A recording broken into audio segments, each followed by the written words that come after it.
Hello everyone, I hope आप सभी लोग अच्छे होंगे और आप लोगों की सीटेट की प्रिपरेशन भी अच्छी चल रही होगी।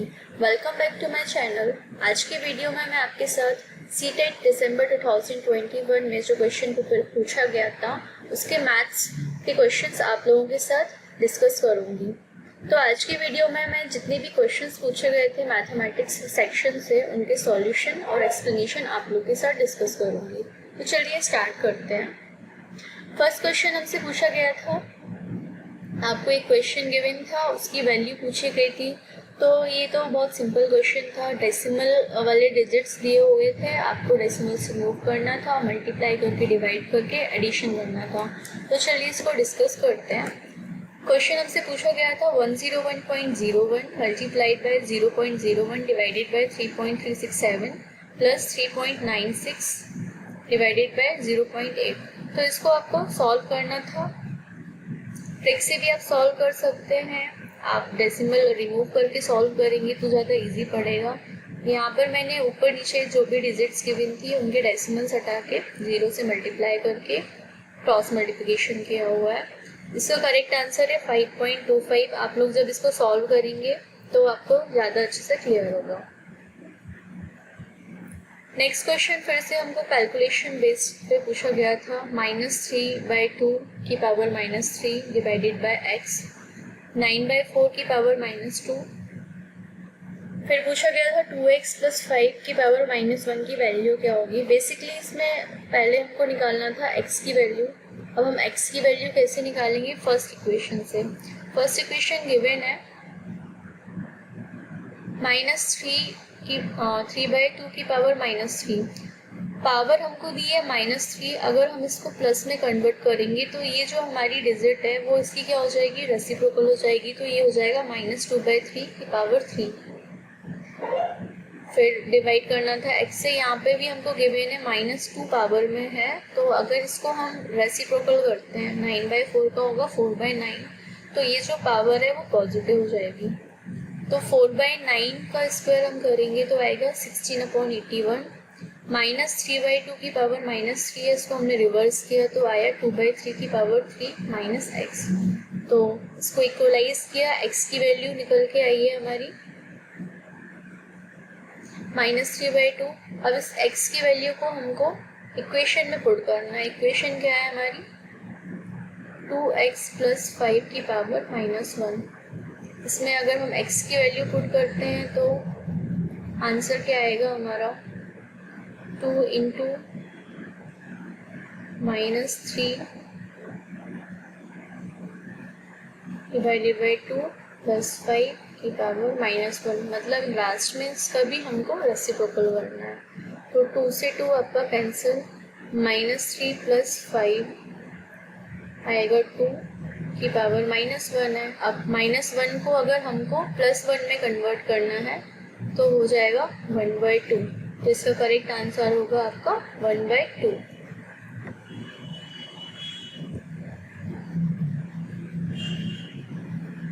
परफेक्ट स्क्वायर के ऊपर एक क्वेश्चन पूछा गया था, 5607 + x is a perfect square then the least value of x lies between. मतलब 5607 में हम कौन सा डिजिट ऐड करें ताकि ये जो डिजिट निकल कर आए वो परफेक्ट स्क्वायर के टर्म में आ जाए। पहले तो हमको इस क्वेश्चन में ये देखना पड़ेगा, जो 5607 है इसके आसपास जो डिजिट है 4 नंबर आगे पीछे, वो किसका परफेक्ट स्क्वायर है। तो हम इसको फैक्टराइजेशन मेथड से या मल्टीपल फैक्टर मेथड से सॉल्व करेंगे कि 5607 है वो किसके आसपास कौन से डिजिट का परफेक्ट स्क्वायर है। तो 5476 जो है वो 74 का परफेक्ट स्क्वायर है, लेकिन ये जो डिजिट है वो 5607 से छोटी है। ठीक है, तो हम क्या करेंगे, 75 का स्क्वायर निकालेंगे। 75 का स्क्वायर होगा आपका 56025 और ये जो डिजिट है वो 5607 से बड़ी है। तो हमको बेसिकली निकालना है परफेक्ट स्क्वायर का डिफरेंस। परफेक्ट स्क्वायर 75 का है 566025 और हमको डिजिट गिवन है 5607। तो हमने दोनों का डिफरेंस निकाला तो आया 18। अब जो 18 डिजिट है वो किस किस के बीच आती है, वो आती है ऑप्शन में हम देखेंगे 16 और 19 के बीच में आती है। तो इसका करेक्ट आंसर होगा 16 और 19।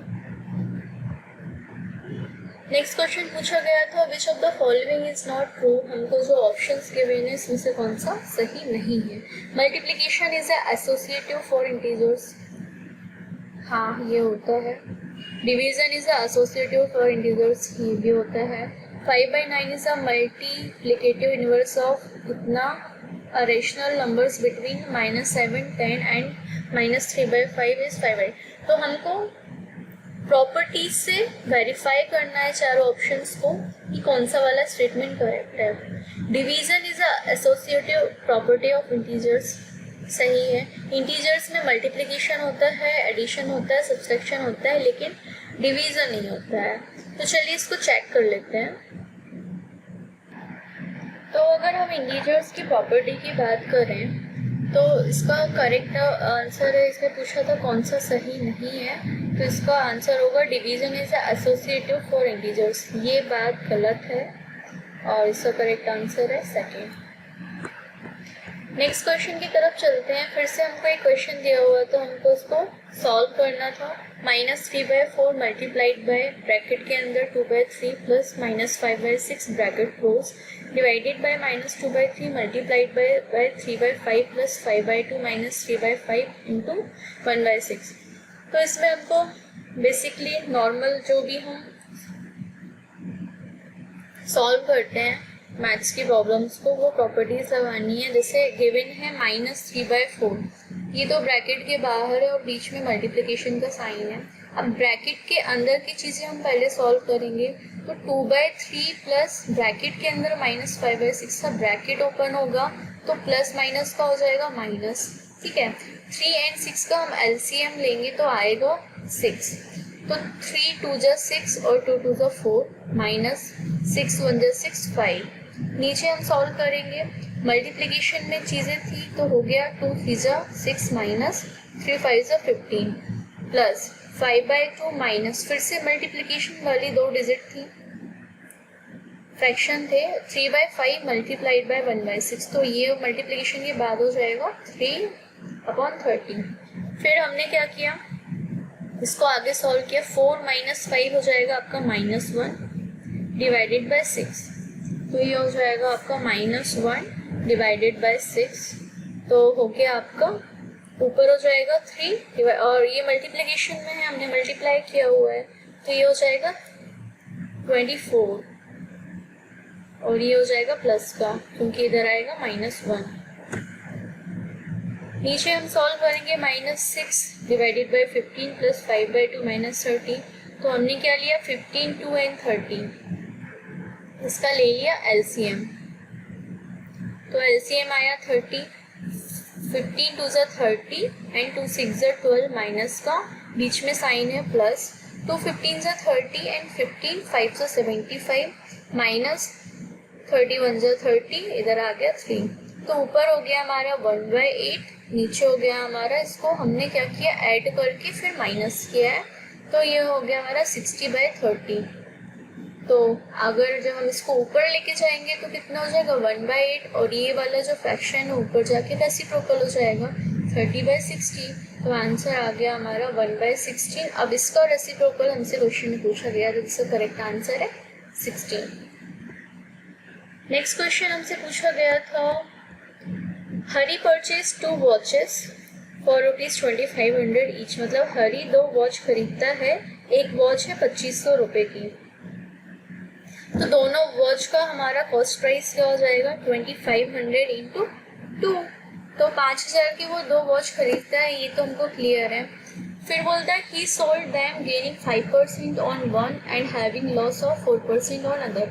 उसने एक वॉच बेची तो उसको हुआ है प्रॉफिट 5% का, और जब उसने दूसरी वॉच सेल करी तो उसको 4% का लॉस हुआ है। तो इसकी वैल्यू निकालनी है। अगर एक वॉच की जो कॉस्ट प्राइस है 25% है और उसमें उसको 5% का गेन हो रहा है तो 5% कैसे निकालेंगे हम, कॉस्ट प्राइस पे निकालेंगे। कॉस्ट प्राइस थी 2500 इंटू 5 डिवाइडेड बाय 100, तो उसका प्रॉफिट अमाउंट आया 125। तो उसकी सेलिंग प्राइस क्या हो जाएगी, profit amount 125 plus cost price 2500। तो उसने सोल्ड करी थी वॉच 2650 में। फिर दूसरी वॉच को जब उसने बेचा तो उसको 4% का लॉस हुआ, तो हम 2500 का 4% निकालेंगे तो आएगा 100 रुपीज़। मतलब उसने दूसरी वॉच को बेचा है 2400 रुपीज़ में। हमसे ओवरऑल पूछा गया था कि ये करने के बाद उसको लॉस हुआ है कि प्रॉफिट हुआ है, और जो भी प्रॉफिट एंड लॉस हुआ है कितना परसेंट में कुछ हुआ है।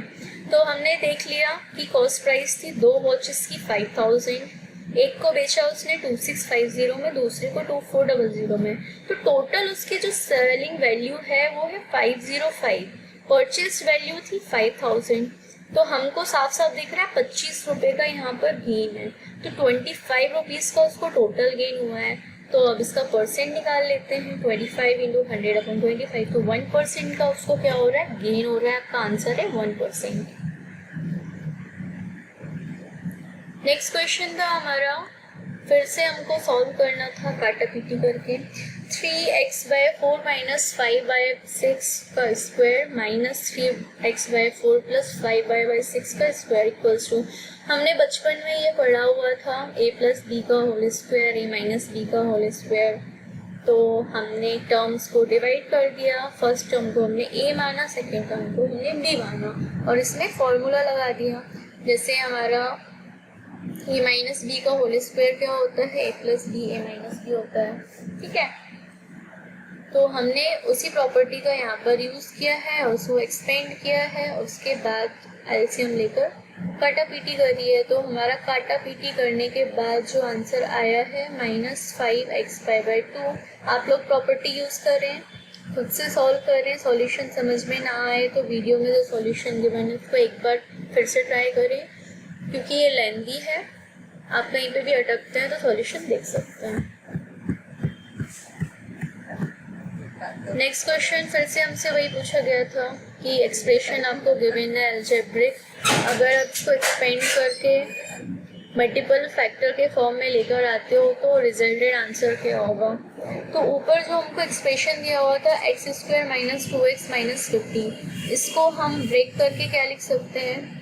देखिए, कोई भी जब अलजेब्रिक एक्सप्रेशंस गिवन होता है तो उसका जो फर्स्ट डिजिट होता है उसको अगर हमने a कंसिडर किया, सेकंड को b, थर्ड को c, तो जो c की वैल्यू होती है, मतलब जो लास्ट डिजिट होता है, उसको हम ब्रेक करते हैं दो पार्ट्स में, कि वो जो दो डिजिट आएंगे अगर हम उनको प्लस माइनस करते हैं तो हमको b as a resultant output निकलता है, और उसको जब हम मल्टीप्लाई करते हैं तो वही डिजिट हमको मिलती है।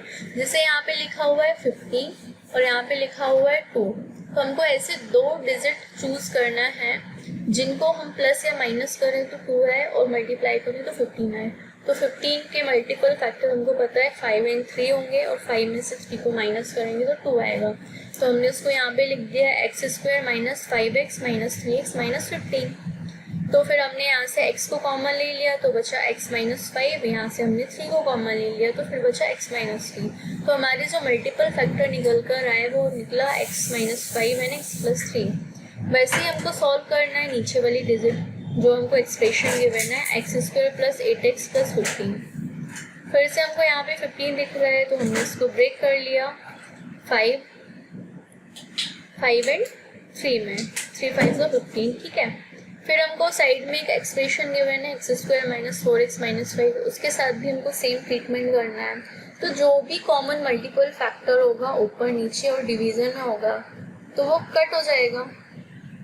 फिर रिजल्टेड हमारे पास जो आंसर बचा है x माइनस 5 दोनों को मल्टीप्लाई करेंगे तो हमको इक्वेशन मिलेगी, इक्वेशन होगी x² minus 6x plus 5।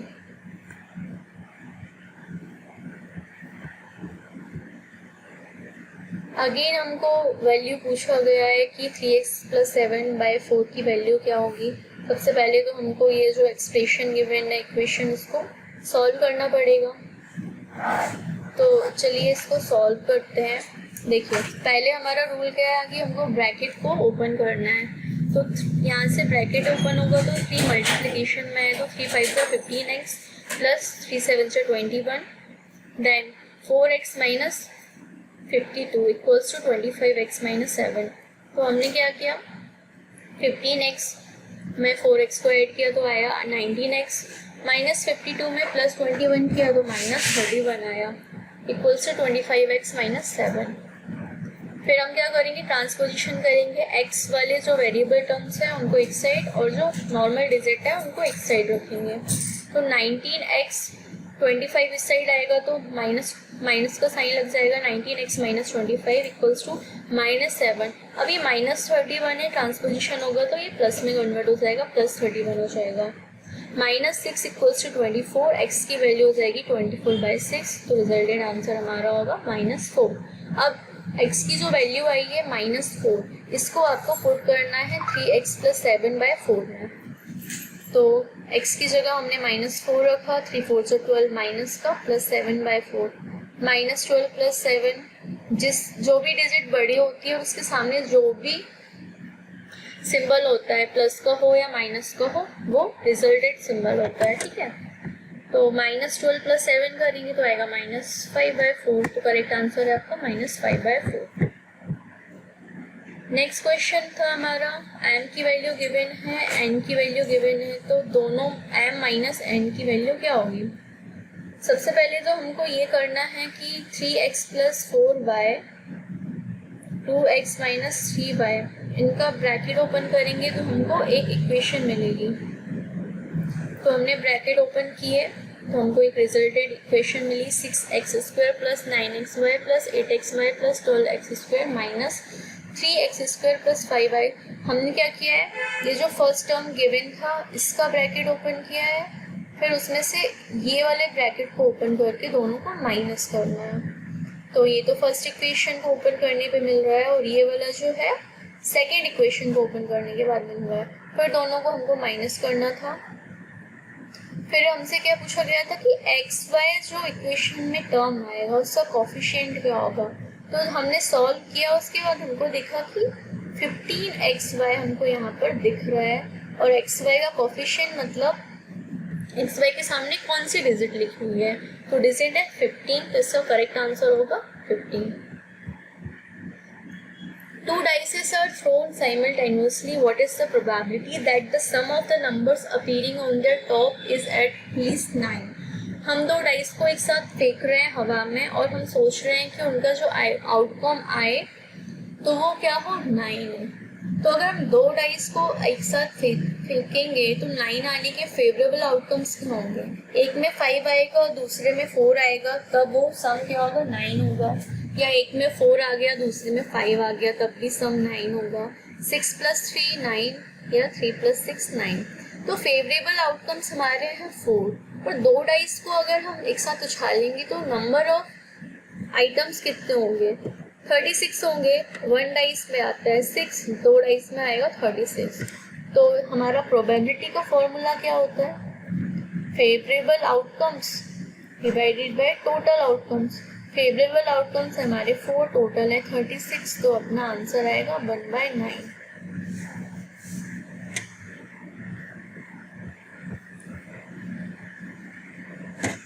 What is the mean of the mode, median and range of the following data? एक डेटा हमको गिवन है, सबसे पहले हमारी रिस्पॉन्सिबिलिटी है कि इसको या तो असेंडिंग फॉर्म में लिख लें या तो डिसेंडिंग फॉर्म में लिख लें। तो मैंने यहाँ पे असेंडिंग फॉर्म में लिखा हुआ है 9 10 11 11 13 14 16 17 18 20 21 25। हमसे पूछा गया था मोड। मोड क्या होता है, एक ऐसा डिजिट जिसकी फ्रीक्वेंसी उस सीरीज में बार बार आई हुई। तो सबसे ज़्यादा रिपीट होने वाला टर्म है हमारा 11। रेंज का मतलब होता है high digit number and low digit number. तो सबसे बड़ा डिजिट है 25, सबसे छोटा है 9, तो रेंज निकल आई 16। मीडियन का फॉर्मूला होता है कि नंबर ऑफ जो डिजिट्स गिवन है उस सीरीज में अगर वो इवन है तो मीडियन की वैल्यू होगी n/2th टर्म, अगर वो ऑड है तो n/2 + 1 वाला टर्म होगा। बट यहाँ पे टोटल टर्म्स है 12, तो हमने फॉर्मूले में वैल्यू पुट की 12/2, तो आया 6th टर्म। तो हमको इसका निकालना था मीन। मीन का मतलब क्या होता है, summation of x upon n। तो हमको आउटकम्स थे 14 16 11, नंबर ऑफ टर्म्स थे 3, मीन मोड मीडियन। तो हमने आंसर्स जो भी आए थे मोड रेंज एंड मीडियन का, उसका मीन निकाला, आया 30.56। नेक्स्ट क्वेश्चन था हमारा, the volume of a solid metallic cuboid of dimension 12 cm into 9 cm into 16 cm is melted and recast into 216 cubes of the same size. What is the lateral surface area of two such cubes? Question में ये बोला गया है कि एक cuboid था solid metallic जिसका dimension इतना था, उसको मेल्ट करके हमने 216 क्यूब्स में कन्वर्ट किया गया है जिसकी साइज क्या है, सिमिलर है। तो दो क्यूब का लैटरल सरफेस एरिया कितना होगा? हमें पता है क्यूबॉइड का वॉल्यूम का फॉर्मूला होता है L into B into H, मतलब length into breadth into height. Total surface area क्या होता है क्यूबॉइड का? 2L into B plus B into H into H into L. Cube का वॉल्यूम कितना होता है? ए का क्यूब होता है। Lateral surface area of cube क्या होता है? 4a square. तो LBH को कन्वर्ट किया है हमने 216 क्यूब्स में, तो दोनों को इक्वलाइज करेंगे। LBH ऑलरेडी गिवन था, 12 इंटू 9 इंटू 16 इक्वल्स टू 206 ए का क्यूब। यहाँ से हमको क्यूब की एज पता चलेगी, तो हमने ए की वैल्यू निकाली 2। अब हमसे पूछा था lateral surface area of to cubes. Surface area, lateral surface area of cube का फॉर्मूला है 4a स्क्वायर। ए की वैल्यू ऑलरेडी हम निकाल चुके हैं, तो आएगा 16। दो क्यूब का पूछा था, एक का 16 है तो दो का होगा 32, तो करेक्ट आंसर है 32। The side of a triangular field are 32 meter, 60 meter and 68 meter. The area of this field is equal to the area of rectangular field whose side are in the ratio 15:4. What is the longer side of the rectangular field? फिर हमसे एक पूछा गया, एक triangular field है, उसका हमको given है। फिर हमने क्या किया है, उससे एक रेक्टेंगुलर बनाया है, रेक्टेंगल बनाया जिसका जो साइड का रेशियो है 15:4 है। तो बड़ी वाली साइड की वैल्यू हमसे पूछी गई है। सबसे पहले तो हमको निकालना पड़ेगा एरिया ऑफ ट्राइंगल का फॉर्मूला क्या होता है, तो उससे हम एरिया निकालेंगे। ठीक है, तो एरिया ऑफ ट्राइंगल का फॉर्मूला है under root S minus A S minus B S minus C. S की जो वैल्यू होती है तीनों साइड को मिला के 2 से डिवाइड करने के बाद निकलती है। तो हमको तीनों साइड की वैल्यू गिवन है 32 प्लस 60 प्लस 68, हमने उसको 2 से डिवाइड किया तो आया 18। अब हम निकालेंगे ट्राइंगुलर फील्ड का एरिया। फॉर्मूले में वैल्यू पुट करते हैं तो हमको निकल के आया एरिया है 960 सेंटीमीटर स्क्वायर।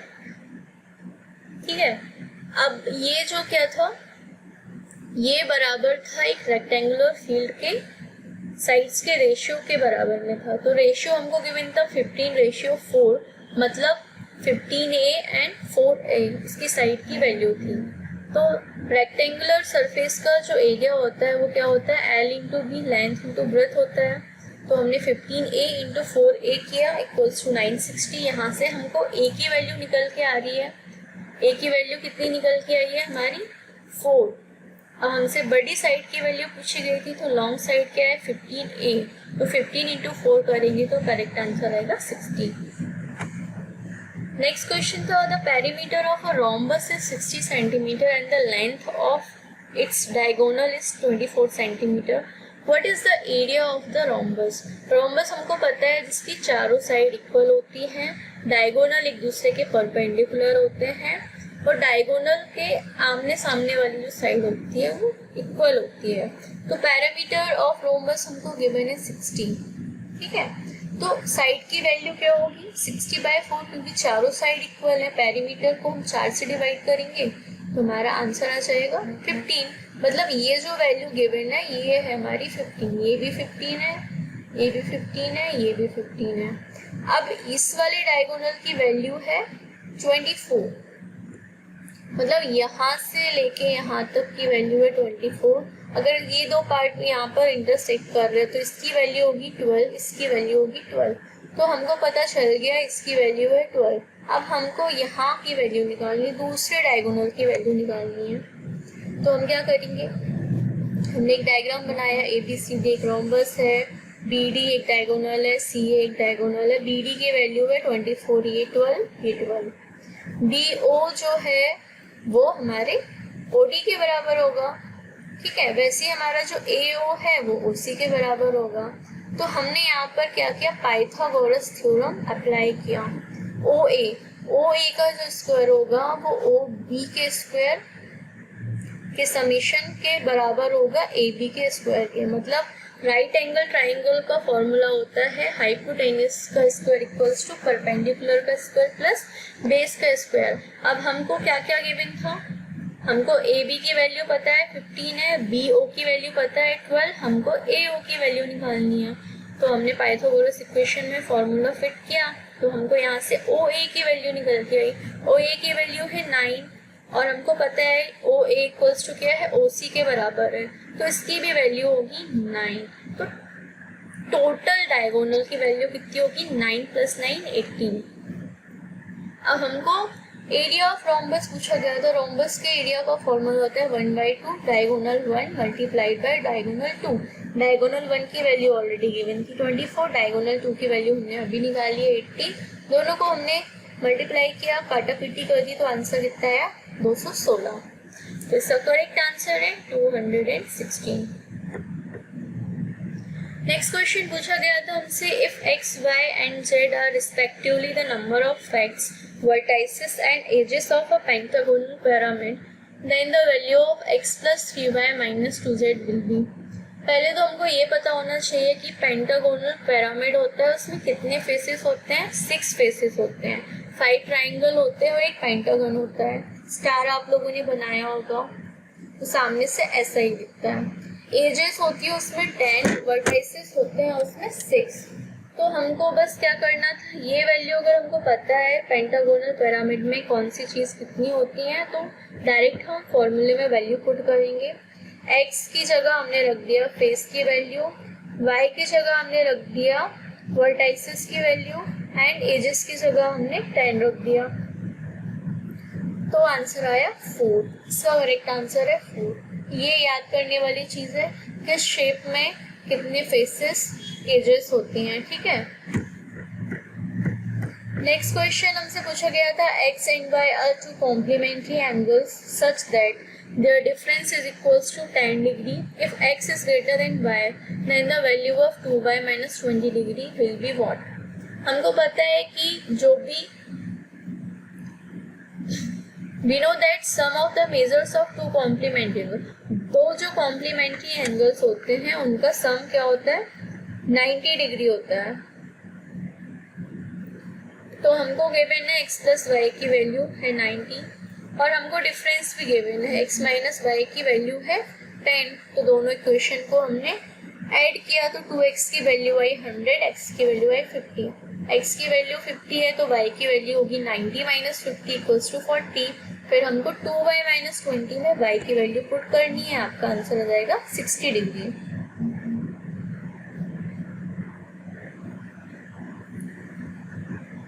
नेक्स्ट क्वेश्चन है हमारा, if two triangles ABC and DEF हमने ड्रॉ कर लिए।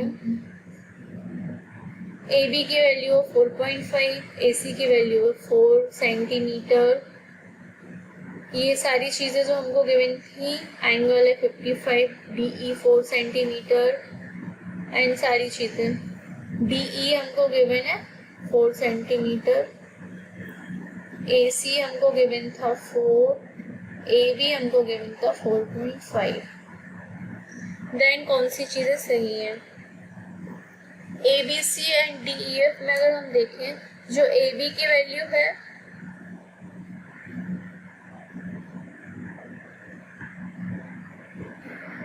जो AB की वैल्यू है 4.5 सेंटीमीटर वो DF की वैल्यू है, जो AC की वैल्यू है 4 सेंटीमीटर वो DE की वैल्यू है। A का एंगल और D का एंगल इक्वल है 55। तो इसमें क्या है, side by side, side angle and side वाली प्रॉपर्टी लग रही है कि साइड भी सेम है एंगल भी सेम है। तो हम इससे कॉन्क्लूजन क्या निकाल सकते हैं, कॉन्क्लूजन हम ये निकाल सकते हैं जो BAC है वो FDE के बराबर होगा, BAC FDE के बराबर होगा, क्योंकि दोनों की वैल्यू सेम है और एंगल की वैल्यू भी सेम है। नेक्स्ट क्वेश्चन हमसे पूछा गया था कि ये जो क्वेश्चन गिवन है इसमें कौन सा ऑप्शन जो है वो पाइथागोरस इक्वेशन को सेटिस्फाई करता है। राइट एंगल ट्राइंगल की प्रॉपर्टी होती है, ये 90 डिग्री का एंगल बनाता है, ये होता है आपका बेस, ये होता है परपेंडिकुलर, ये होता है हाइपोटेनस। ठीक है, तो h की जो वैल्यू होती है वो बेस और परपेंडिकुलर के स्क्वायर के अंडर रूट के बराबर होती है। तो हमको ऑप्शन से ही क्रॉस चेक करना है कि कौन सा ऑप्शन इसको सेटिस्फाई करता है। तो ऑप्शन नंबर 2 से अगर हम करें तो BC की वैल्यू है 6.5, AC की वैल्यू है 2.5, AB की वैल्यू है 6। आप इसको जब करेंगे तो आपका जो राइट हैंड साइड का वैल्यू है और जो left hand RHS equals to LHS होना चाहिए। जो भी ऑप्शन इसको सेटिस्फाई करेगा वो आपका करेक्ट आंसर होगा। नेक्स्ट क्वेश्चन था 54 degree, x degree, 80 degree and 116 R angle of quadrilateral. हमको पता है क्वाड्रिलेटरल जो होता है उसके चारों एंगल्स की का सम क्या होता है, 360 डिग्री होता है। तो बहुत इजी क्वेश्चन था, हमको 3 एंगल्स की वैल्यू गिवन थी, फोर्थ की वैल्यू थी x, उसको हमको निकालना था। चारों एंगल का सम किया हमने, इक्वल्स टू 360 किया, तो यहाँ से निकल के आई हमारी x की वैल्यू। x की वैल्यू आई 110 डिग्री। तो हमने क्या किया, जो इक्वेशन हमसे पूछी गई थी 3x - 140 कितना होगा, x की वैल्यू हमने पुट कर दी, 3 × 1 110 - 140 190 डिग्री। आई होप आप सभी लोगों को मेरा एक्सप्लेनेशन में अच्छा लगा होगा। आने वाले वीडियोस में मैं आपके साथ साइंस के क्वेश्चंस डिस्कस करूंगी, उनके आंसर की बताऊंगी और एक्सप्लेनेशन पार्ट आपको बताऊंगी। आई होप आप सभी लोगों को मैथ्स के सॉल्यूशन समझ में आए होंगे। आप अपने फ्रेंड्स के साथ भी मेरे वीडियो को शेयर कीजिएगा। और सीटेट जुलाई अटेम्प्ट्स अगर आप देने वाले हैं तो मैं आप लोग को बोलूँगी कि जितने भी प्रीवियस ईयर पेपर्स आपको पॉसिबली मिल रहे हैं आप उनको सॉल्व कीजिए, क्योंकि बहुत सारे क्वेश्चंस हैं रिपीट होते हैं या बहुत सारे क्वेश्चंस हैं उसी कॉन्सेप्ट पे पूछ लिए जाते हैं। Okay, thank you so much for watching my video. अगर आप मेरे चैनल पर न्यू हैं तो मेरे चैनल को सब्सक्राइब करना ना भूलें और इस वीडियो को अपने फ्रेंड्स के साथ भी शेयर करें। Bye bye, have a knowledgeable day ahead.